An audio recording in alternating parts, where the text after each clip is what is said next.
In this video, I'm just going to be explaining some of the transaction import settings and some of the things you can do with it. So if you open Velocity, click Tools, Settings,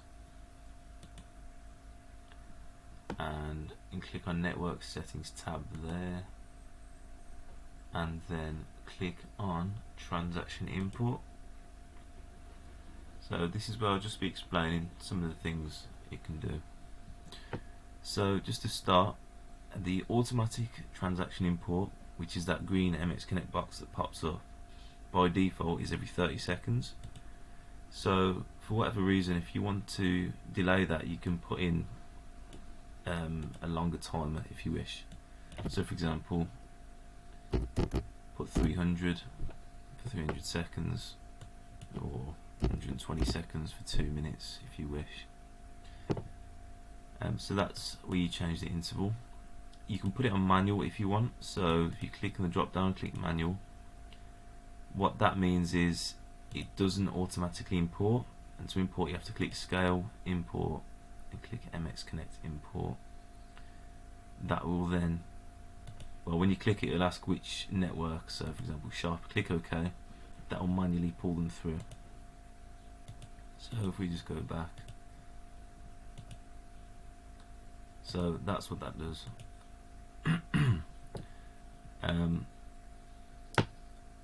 A lot of this you won't have to worry about because it's only myself or another engineer that will be configuring it. But there's certain things like down here, import pre-pack, so pre-pack records, enable pre-pack to stock, so it goes into stock when it pulls it through the pre-pack items. Import trace records, this is obviously quite important for people that have batch codes and lot numbers on their products, because we'll need this enabled so you can run reports in it, things like that. Export data changes, so this is a good one for if you've got staff members, multiple staff members that have client copies of Velocity, they make changes.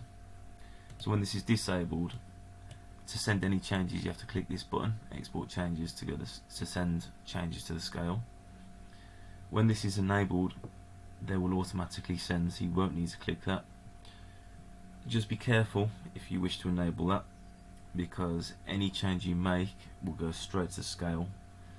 And so for example, if you do something wrong, then before you even get a chance to change it, it will most likely be sent to the scale. So I'd advise to keep that one off, but that's up to you. And background data collection, that's a good one to have on. I would always recommend to turn that on, because it allows you to still use Velocity whilst it imports transactions. And pre-pack item to stock, so it's self-explanatory. It puts the pre-pack items into stock. And the rest is more setup configurations that you won't need to worry about. But that's just a quick run through of the transaction import and the things you can do in there.